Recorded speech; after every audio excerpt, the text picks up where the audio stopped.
Gotta watch the wall of justice. Knowledge God. Come on, RZA, work with me, alright? Let's do it, baby. Much love, Al.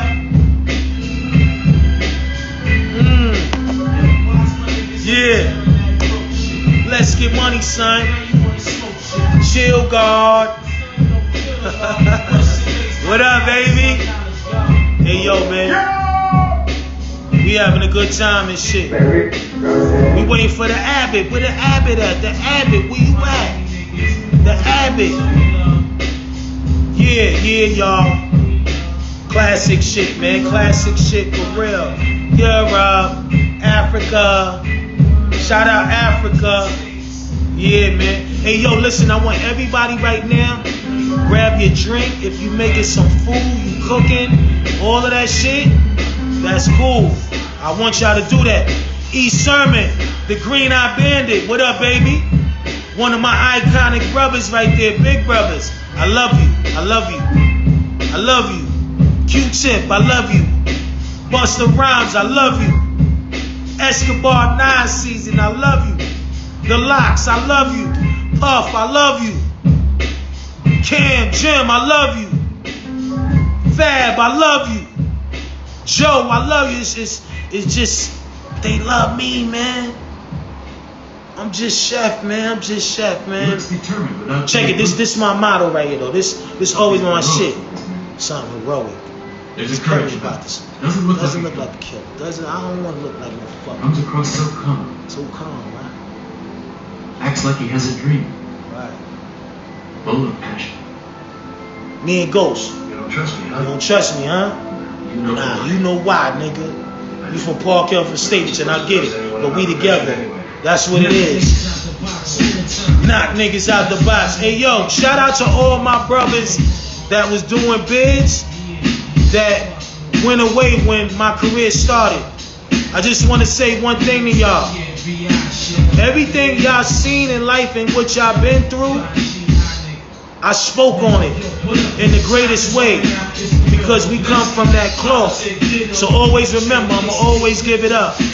I'ma always give it up, and I love y'all niggas. Some niggas came home, some didn't. I love y'all, man, for real. I talk for us and for the world. Yeah, one of my favorite albums ever. I'm just reading the accolades like fire. RZA heavy generator. Where the heavy generator at, man? Where the heavy generator?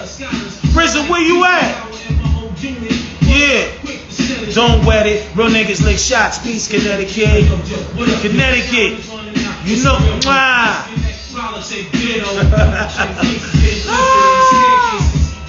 Peace, incarcerated Scarfaces. Silvano, Wu-Tang forever. You one of the biggest guys that we got on our hustle team, man. I fuck with you, man. You keep on your shit. I love it. Godzilla. T. Brown and them niggas. Dara. I love you, D. Tony Baker, what up, baby boy? What up, baby boy? Yeah. My niggas, same gang, all them niggas. Miami niggas and shit. Fly ass niggas. Ross, where you at, nigga? Word up, rich forever in them niggas, man. Woo. What's up with the RZA? He coming? We trying to find the RZA. We trying to find the RZA right now. RZA, we gonna lay for you, baby. We gonna lay for you. But we got some more shit coming up. We got some shit coming up. My act, bank account fat. North Carolina, salute. Salute.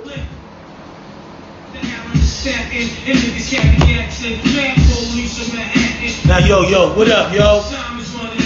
What up, yo? G-Spin in the building. Salute.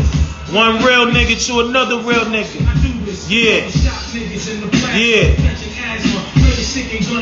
Niggas is just saluting. There we go. There we go. There we go. I think we found that dude. Bro, turn it down. Turn it down right there. Turn it down, babe. Yeah. Waiting for the RZA. Waiting for the Abbott. Yeah. What up, Chef? Bong bong. We did it, baby. Congratulations, Joe. Congratulations. Thank you, Lord. Y'all got lucky. I came in right on Scarface playing in the background, right? Me and the RZA connect.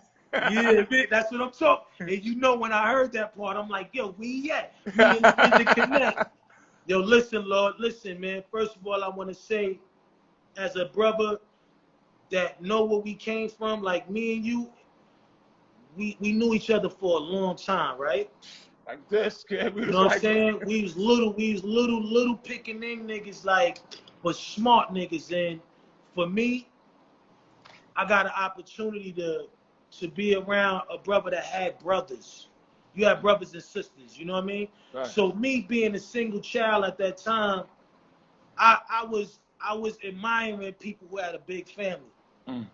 And when we went to school back in the days, I seen that in you, and I was like, yo, you know, you got a lot of family support, and you, and I could tell that you felt good about knowing that your brothers and sisters is there. And me, I'm just a single child, like just watching you. But at the end of the day, we became friends, and a lot of people don't know we've been friends for a long time. Like, it's beyond the 25. Yeah, that was like third grade, right? 25-year bid, yeah. We did a 25-year bid, but it's like on some music shit. But really, I knew you since I was, I think, what, 12 years old, 13? No, we was in the third grade, PS 57. Yeah, that's real. That's crazy. So in the third grade, how old you got to be in the third grade? Well, as long as you don't get left back, 8 or 9 and shit. So you got some dudes was 12 in the third grade back in the hood, right? Yo, listen, we was notorious for getting in this shit, nigga. We was those dudes, but what you sipping on, though? I'm I'm seeing that fine wine in the back. I can't help but just say something because I need to You know, hey, give me something grapes. over there, baby. I'm selling grapes now. I'm selling grapes and shit. I'm gonna get my ribs, get me a drink. I want to salute you and take a toast, man. Because yo, you know, I just want to say out loud to you, guys, I'm so proud, really, of you as an artist. I mean, a lot of people don't understand to be an artist. You know what I mean? It takes more than just the lyrics. It takes dedication. Right. You know what I mean? The time you put in. One thing, you know, if anybody ever asked me, most artists would leave the studio, you know, early. This man, he stays to the wheels fall off. And back in those days, you'll pop up. Like, you'll be, whatever you was doing, it'll be 1 o'clock in the morning and the doorbell, doo-doo. Oh shit, yo, what up? This dude got some weed, go down there. That's how we did Scarface. You might have showed up like 1 in the morning. I don't know what you was doing, if you was writing, but you just showed up. I had the track. He was like, yo. Yeah, that shit was playing. You just ate that shit up. That shit was playing downstairs when I was walking down. And I was like, yo, what the fuck is this shit? He was like, yo, I just made it. And I just jumped on it, and he made Scarface in like what, like 15, 20 minutes, right? Yeah, basically. Yeah, you know what I mean? And you just aired that shit out. And I think, you know, you're a fast writer. Like a lot of people don't know that Raekwon pen is like Bushido blade. This shit is just comes in fast. But also though, your tenacity of wanting to spend that time in the studio. You know what I mean? That's something that I always admired about you. I mean, and I think out of a lot of the Wu brothers, you know, you probably, very few of us built our own studios. You built your own studio because you love that environment. You know what I mean? Exactly. You was meant to be in that environment. If I was to honestly say, from a lot of people I met in my life, I remember telling somebody, I won't overtalk you, but I just remember telling, like, certain people got voices that when they get on music, it sounds like a record. Right. You know what I mean? Certain people, it sounds like a song or a demo, but certain people, when they get on the song, it sounds like a record. You one of those brothers, yo. I put you in that category. I put Biggie in that category. You know what I mean? I put Nas. I put Luther Vandross. You know what I mean? Marvin Gaye. Certain voices, when they get on top of music, it just sounds like a record. It's different than a demo or a tape. You know what I mean? And so salute to you for that, bro. Thank you, King. Thank you, man. I mean, I just want to say, you know what I mean? I'm sitting there busting up some John Walker and shit. I know you know about all those fly scotches and shit. Yeah, I want But, some gin and tonic. yeah. But now I'm just saying, like, I want the world to know that I really appreciate the fact that you had a vision with the crew. You know what I'm saying? You had a big vision, and you really believe that we all had something special in us. We all had special powers. And to be honest with you, it's like I don't know where I would have been today if I didn't take that leap with you and say, yo, I'm getting down with what RZA want to do, because I didn't know what I wanted. I didn't know where I was going. So you just stopping and creating that thought, like, what made you just wake up one day and just say, yo, I want to create a crew? What made you do that? What did you have a bad day before that, or like what was going on? Nah, I just think, like, you know, I had a chance to be in the industry, you know, early. I think Raekwon may have been my manager when I was, what, 18? Remember we used to go to Brooklyn and go over to his crib on Parkside Avenue, and then I remember that. I remember. Yeah. Who was with you? Who was with you? Yeah, you took that ferry boat ride with me, and snuck Who on the was train with and you, all baby? that, yo. What was the sandwich? What was the sandwich we did? Pastrami and cheese, baby. I wasn't a vegan then, kid. Pastrami and yellow cheese with mustard. Woo. Heat it up. Yo. But I'm just saying, like, you was on your own wave, and I seen that you had a wave. I'm like, yo, his wave is vicious, and I believe in him. And at the end of the day, he's inspiring me to do something else. So to me, it's like, you seen something in me. What you seen in me, though? Like, yo, I saw, honestly, and this is no disrespect to the hip hop world, but I just saw that in you, Meth, Dak, Ghost, the whole team, Jizza, Asan. I just saw, like, yo, this is what's missing in hip hop. You know what I mean? The people who lived it. You got to keep in mind, we've been at block parties since we was 8 years old, 9 years old, whether it was punching them out there. We was the kids that came to the block parties, got our ass whipped, snuck out.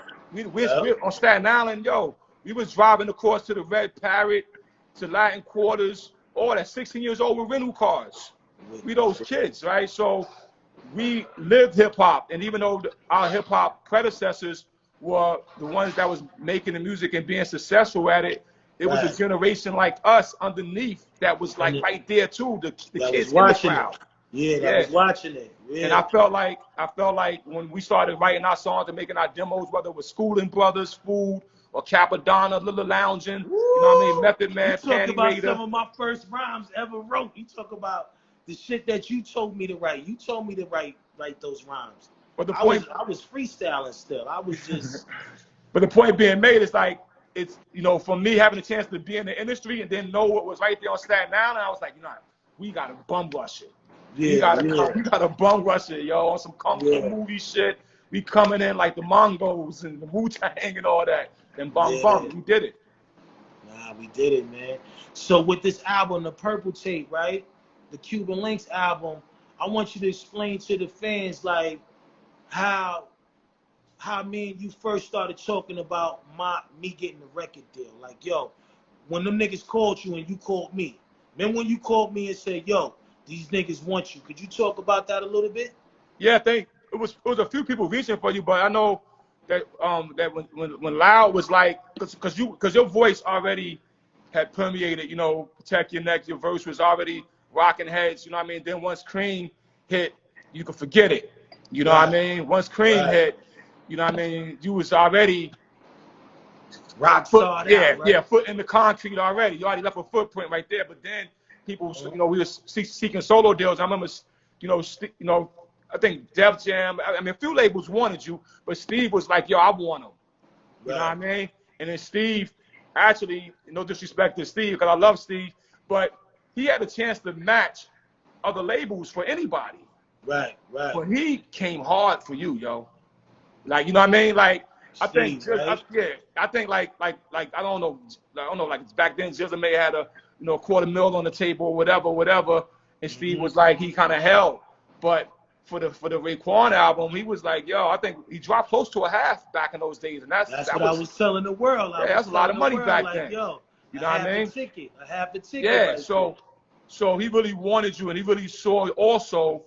He saw he saw it in you as well. You know what I mean? And that was an offer that we couldn't really refuse back then. You know what I mean? That was decent shit. It was decent. And yo, this shit, did you double down or triple down on the next one? You know what I mean? So, but the beauty of it in all reality for me, being part of, traveling this journey with you, I would say the beauty was like to see when, like, let me just say one thing that people don't know, right? Remember when you came to the crib and you took the Beast and you and Ghost, y'all went to like Barbados or some shit, yo. Yeah. Yo, that's different than like some rappers will get a beat and go, like Nas said, he'll rent a hotel room for the weekend. Nah, y'all didn't rent no hotel room for the weekend. Y'all got on a plane and went to another country with the beats. Yo, and just start writing. That's because that's how serious it was, Lord. You was on our necks. You was saying, listen, y'all up next. This is important. Right. So automatically, we sitting there saying to ourselves, yeah, we getting ready to be in the limelight, and RZA got all this fly shit for us ready. So we need to go somewhere to get these rhymes together. And definitely, you was like, I remember us talking to you, and you was like, yo, y'all niggas should just go shoot the fucking wherever. Go to Bahamas, Jamaica, go to Spain, nigga, Barbados. And I think that's when me and Ghost was like, yo, Barbados. So that was a dope thing. But like you said, I think the whole thing about us wanting to do it was we soulful music lovers and shit. And Marvin Gaye, he went and made the album What's Going On the mountaintop, right? Right. Over somewhere in Switzerland or some shit, yeah. Yeah, he was far out somewhere. So that was the thought that me and Ghost felt like, you know what? Maybe that might be what we need to do with this album because it's that important. And I know one thing, when y'all came back, I think y'all came back with at least 8 joints ready. You know what I mean? I was like, I tell niggas all the time, everything didn't get made out there. Right. We came back with at least about 8 joints, and that was the fucking meat and potato of the album. I think we got 16 joints on this album, right? Yeah. But so y'all basically came back halfway there. You know what I mean? And then from there, that basement, those turkey burgers, those pizzas and shit. Those pizzas popping through. And whatever we was breathing in, smoking, man. I used to smoke a lot back then, you know that. You know what I'm saying? And shit. But I be telling niggas how RZA don't come outside. I be like, yo, back then that nigga didn't want to go outside. He was making hundreds of beats and shit. Like, what was going through your mind making the type of sounds that you was fucking with? Like, why you wanted your shit to be so different making the Cuban Links album, and what you saw in it that you felt was going to be totally different? Because I remember you said one thing, and I don't know if you remember this. When you finished the album, you looked at me and Ghost, you said, yo, Chef, Ghost, look, I'm going to let y'all know, this chamber right here, you called it a chamber. You said this chamber right here, a lot of people going to get stuck on. Yeah. I need you to elaborate on that. Well, at the end of the day, and this, I'm going to elaborate in the RZA way. It's just like, I knew that all the gang